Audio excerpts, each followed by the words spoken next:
The presidential election in Bolivia is coming up on October 18th. The leading candidate is socialist Luis Arce of the MAS party, the same party as President Evo Morales, who was forced out of elected office by a right-wing coup nearly 11 months ago. Arce is leading in the polls, but the right wing is doing everything they can to consolidate their vote to win against the widely popular Socialist Party. Bolivia's coup president, Janine Áñez, has just lifted restrictions that prevented foreign organizations from intervening in Bolivian politics. We're happy to be joined by Gustavo Vargas, Press and Media Secretary of the Parlamento de los Pueblos, a Bolivian immigrant grassroots org based in Virginia, and a core organizer with Colectivo Causai, a DC-based activist group of diasporic Bolivians. Thanks for joining us on Breakthrough. Thank you for having me. Why would Áñez make this move just 2 weeks before the presidential election? I can make a guess that that was the plan all along from the time they took office. Opening up the influence of international organizations or NGOs in Bolivia has been the right-wing agenda from the beginning and always. The most important part is that this opens up the influx of money to NGOs that are probably going to destabilize or influence the elections. Gustavo, we've reported since the beginning of the year the whole election process happening in Bolivia, and of course it's been rescheduled, pushed back multiple times by the government. How did this date finally get scheduled, and what does it say about the current political state in Bolivia?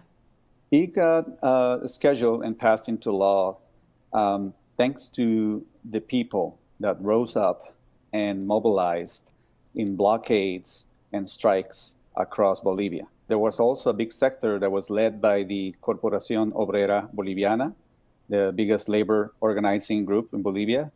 And also important to note that these mobilizations were also led by indigenous leader Felipe Quispe Huanca, also known as El Malcu. This pressure led to the signing of the law. And what this tells us is that Bolivia really hasn't improved in many aspects.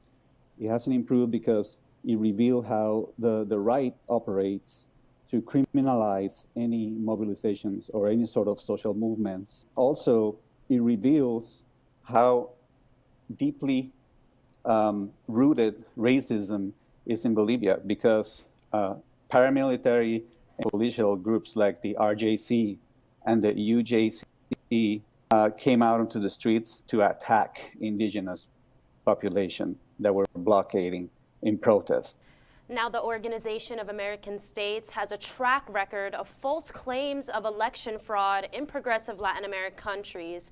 If Arce wins, do you expect the OAS or the United States to interfere? Yes, absolutely. In fact, they never stopped interfering.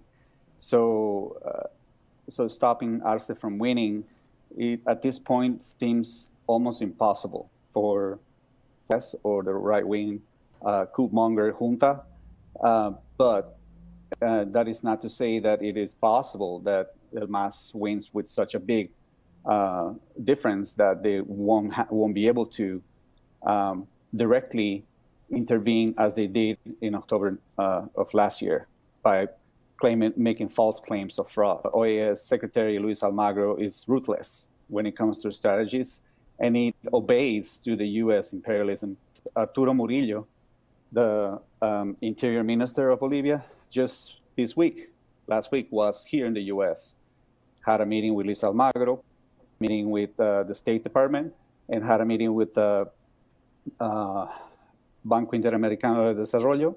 Luis Almagro already positioned Manuel Mendoza as the head of this Election Observer Commission.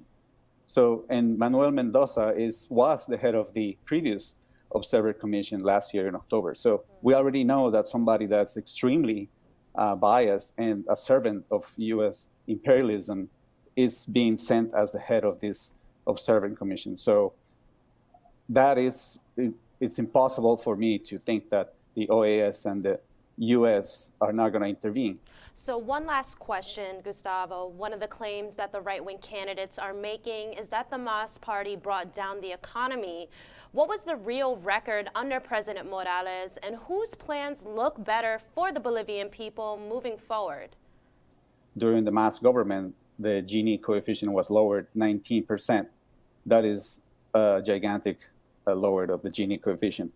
And then the Bolivia during the MAS government grew twice the rate as other Latin American countries, for instance. The redistribution of land was a positive aspect.